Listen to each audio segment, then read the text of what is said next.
Hello everyone, it's me, your average bonehead, Jay. I haven't talked about Thomas in a while, haven't I? Which I do find weird considering how it's my third favorite show of all time. And you all might think it's weird for me to say that. How could this kid's show about talking trains be my third favorite? For all my non-Thomas viewers out there, you have to understand, there was a point in time where the show was made by people who actually cared. Those first 7 seasons were well written and had a nice snappy pace to them. Of course, some would argue only the first 5 seasons had that, but I like seasons 6 and 7 enough to bunch them in with the classics, but you get my point. It was right before season 8 went into production, where Hit Entertainment bought the rights to Thomas and did not care what the show was beforehand, and decided to soft reboot the show for babies, not unlike the modern hard reboot for babies. And the show was kinda just stuck like that for years. It wasn't until Mattel bought the rights to Thomas right before season 17 and actually hired writers who gave a shit. And the show became good again for 5 seasons, until Mattel decided to flip the idiot switch, and for some reason couldn't comprehend the fact that if we don't have our show be visible to people who want to watch it, the show won't do well. So the show got soft rebooted again, which made it become the TV equivalent of dangling keys in front of your kid's face, and eventually after 3 seasons of that, and still no marketing, the show died, and then got a reboot that makes me sad every time I see it. But let's rewind the clock for a bit and take a look back at a time when Mattel did care about this franchise, as I want to look at my favorite thing from all of CGI Thomas, The Adventure Begins. For those of you who don't know, this special was made to celebrate the 70th anniversary of the Railway series, the book series that Thomas is based on, and it does that by basically being an origin story that strings together the stories from the first 2 books into a cohesive narrative, to basically explain how Thomas came to the island of Sodor, while changing a few things here and there to make it fit with how the CGI show was at the time. How does it all hold up? Well, let's find out. Now, obviously a lot of Thomas YouTubers have obviously talked about this special in the past, but I'm mainly doing this for my non-Thomas viewers, the ones who don't really understand why people like this show and are curious to wonder what the hype is all about. So, let's get right into it as we see how the adventure begins. Our story begins by showing us the ever-beautiful island of Sodor, which, quick little thing, for a made-to-video movie, the CGI in this is actually really good. But then again, the CGI for Thomas has always been pretty great actually.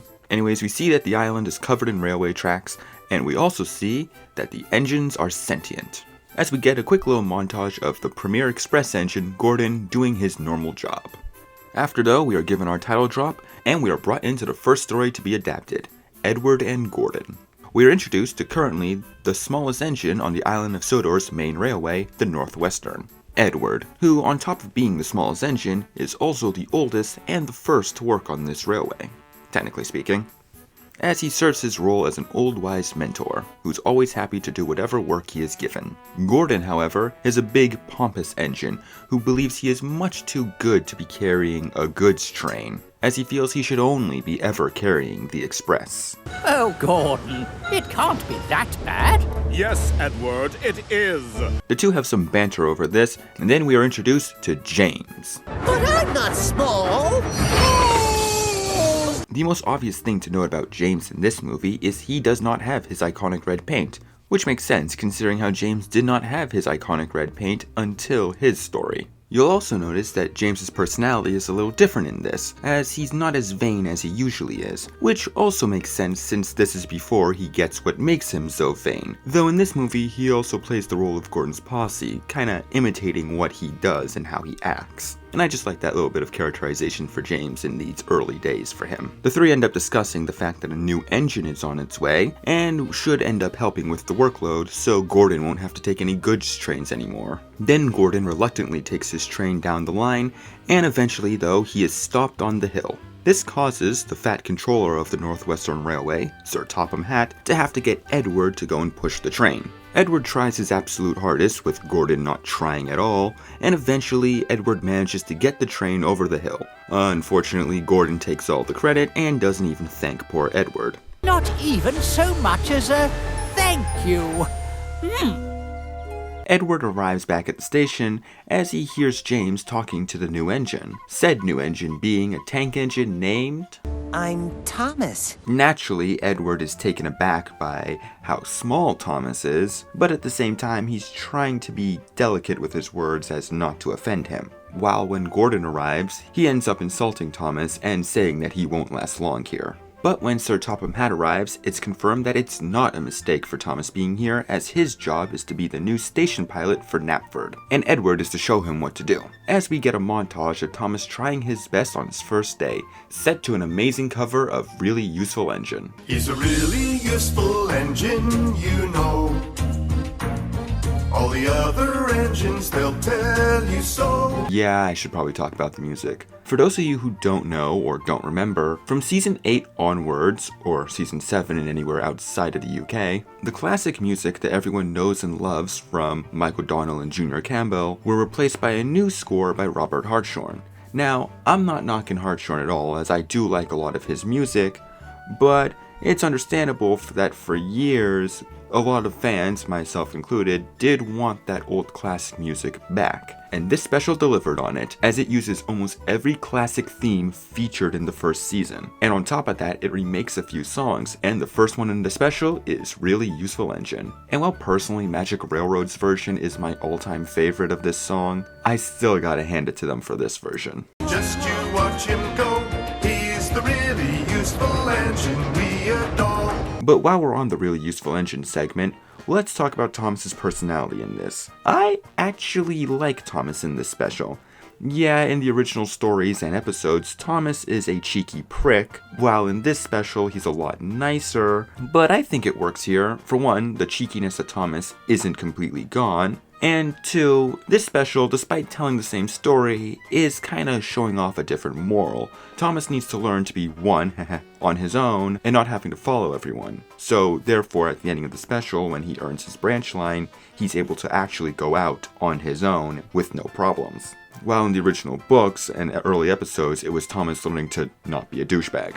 But in this story, I think it works. And speaking of characters, later that night, when Thomas, Edward, Gordon, and James are at Tidmouth Sheds, we're introduced to our last of our main engines for this special, Henry. Before I get into it, one little detail I like is that before we were introduced to Henry, they never showed off his face throughout the first few minutes of the special. I really like that detail. So, Henry's personality in this special. Faster! Oh, turn, turn, turn! I'm a little mixed on this. On one hand, I completely get the negative reaction to how he is in this special. I do not know why this happened, but when the show switched to CGI, Henry's personality completely 180'd into him just being the scared one. This baffles me because back during the model series, this was more of Percy's thing.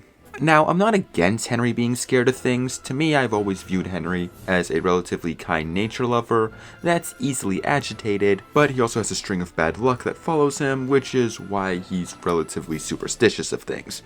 Not overly cowardly, just more cautious. I much prefer that than him just being portrayed as another grump like Gordon. But here, once again, he's portrayed as a coward. Now, in the context of this story, it kind of works. It seems that they took the first line from the sad story of Henry. Once an engine attached to a train was afraid of a few drops of rain. Literally, and made it so he's actually afraid of the rain. Now, what I mean by how this works in context is because it later gives Thomas a scene with Henry to help him get over his fears, which I'll talk about again when we get there. Honestly, in this movie, it does work because now every main engine has some connection with Thomas. And it's not like Henry's character is completely destroyed because of this, because they do mention the real reason why he hid in the tunnel in the sad story of Henry. The rain will spoil my lovely green paint and red stripes, he said. My real problem is that this change doesn't stick. And I'll get to that when we get to the scene again. Though I do like that they made the sad story of Henry a flashback being told to Thomas, rather than just randomly having the story detour to be about Henry all of a sudden. Plus it has that fun detail of how every story in this special is being told in its original order. So yeah, overall, even though his personality could have been better, I don't hate how Henry was portrayed in this special. And overall, I do like the retelling of the sad story of Henry, even though I do find it weird that they're showing Henry's ghost throughout this special, due to the fact that, as we all know, Henry died in that tunnel after he was bricked up, because that's how the story goes, obviously. The next day, Thomas is sent to the steamworks to be painted in his iconic blue livery and given his even more iconic number 1, as he is then later told that he inherited the number from the previous engine before him, a coffee pot engine that is no longer in service. The coffee pot engines used to look after one of the branch lines, but they don't work there now. Later that day, Thomas has to work in the yard by himself, and eventually he runs into Annie and Clarabelle. And I do like that we get a nice scene where Thomas gets to meet them, considering how also iconic they are. But then the next day, we start being retold Thomas's stories, as we start off with, of course, Thomas and Gordon. Gordon, who is still mad that Thomas woke him up the other day, and is just overall being annoying to him, decides to finally pay Thomas back by, when Thomas gets his coaches for him, Gordon takes off before Thomas has a chance to be uncoupled and drags the poor lad all the way across the island to Wellsworth, faster than he's ever gone before. Once at Wellsworth, Thomas is uncoupled and slowly makes his way back to the station. Later, back at the yard, Thomas ends up meeting the breakdown train and learning what their use is from Annie and Clarabelle. I like that they made the breakdown train sentient. Their names are Judy and Jerome, by the way. And we get some foreshadowing that James's wooden brake blocks are slowly starting to burn up. Afterwards, we get our adaptation of Thomas's train, as Henry's stuck in the shed as his firebox won't produce enough steam for him to get moving, and he's feeling ill, which doesn't really make any sense, technically speaking, because he's not in his old shape that had the smaller firebox. Yeah, I don't know why they didn't put him in his old shape for this. They made a green Thomas and a black James, but you couldn't make his old shape Henry? Oh well. So Thomas is the one who has to pull the train. Unfortunately, he gets too excited and sets off before the coaches can be coupled up to him. And it's still weird to me of how far he managed to go without him realizing that he wasn't pulling anything. Then where are your coaches? Oh no! He heads back and apologizes, and Topham gives him another chance of pulling the train. Later that night though, of course the other engines are making fun of the whole story, and Thomas feels worse than ever. Though Edward, being the kind old engine he is, decides to make it up to Thomas by having the two of them switching jobs tomorrow, so Edward will be shunting in the yard, while Thomas will get to pull his goods train, as we get our adaptation of Thomas and the Trucks, which is actually one of my favorite parts in this entire special. And that's mainly because the next day, when Thomas remembers to be actually coupled up to his train, he has to pull the troublesome trucks. And in this version of the story, it's retold to us via our second classic musical number, the Series 7 song, Troublesome Trucks.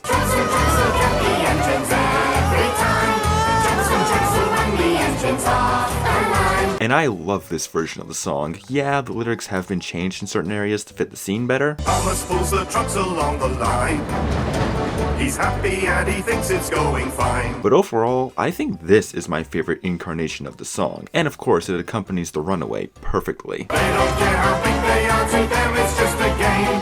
Those troublesome trucks will get them all the same. Once Thomas stops at Meron, he is scolded by Sir Topham Hatt for not being careful, and Edward is also later then scolded for letting Thomas do that in the first place. And now Thomas and Edward are set to stay in the yard until Thomas knows enough about trucks as Edward does. However, Thomas sees coaches that aren't being pulled at the platform, and then he realizes that because it's about to rain, they must be Henry's.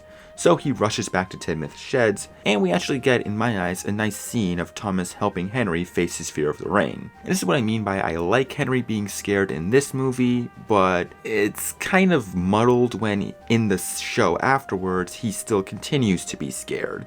Wouldn't it have made more sense that after this movie, Henry was no longer in that scaredy cat persona anymore? It would have shown what Thomas did here actually did help him. But as is, it makes this relatively nice scene kinda null and void. It doesn't matter to me though, because in a bubble, I still really like this scene, and the connection that Thomas gets with Henry. Just water!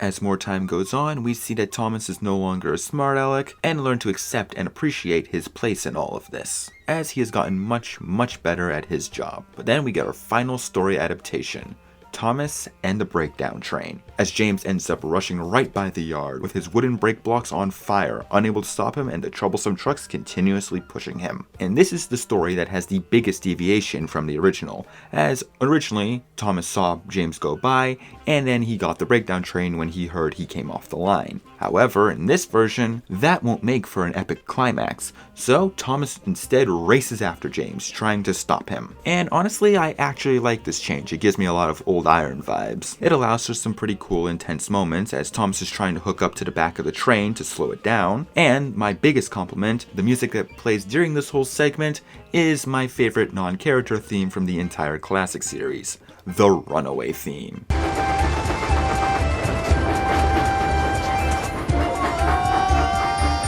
So yeah, I really like this scene. Though of course, as the story goes, Thomas is not successful and James derails in one of the most spectacular crashes in the entire CGI series and possibly the entire series in general. So Thomas rushes back to get the breakdown train, and with the help of Judy and Jerome, James is put safely back on the tracks and Thomas brings him to the steamworks to be repaired and get better brake blocks. Later that night, Sir Topham Hatt arrives at Tidmouth Sheds and lets everyone know that James will be okay, but also to tell Thomas that he's a really useful engine. And for his quick thinking and bravery, he is rewarded with the Farquhar branch line, with his 2 new coaches, Annie and Clarabelle. Of course, Gordon questions who will be the new Knapford pilot if Thomas isn't going to be, and Sir Topham Hatt foreshadows the eventual arrival of Percy. Perhaps you'll have to fetch your own until I can get another small engine like Thomas.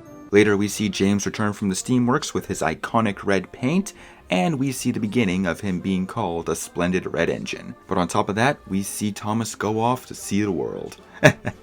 No, I mean his world, the island of Sodor and his own branch line, as we get a reprise of Really Useful Engine. Now he's got a branch line to call his very own. He's the really useful engine we adore.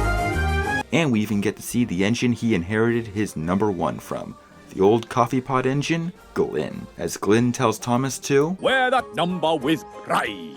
Don't worry, Mr. Coffee Pot. I will. Oh, and don't worry, Glyn will eventually get his happy ending, as Thomas continues off on his branch line, as it transitions into Railway Series illustrations, and the movie ends on that note. Man, Thomas was in such a good place back then. What happened to Mattel? Oh well, we don't have to worry about that now.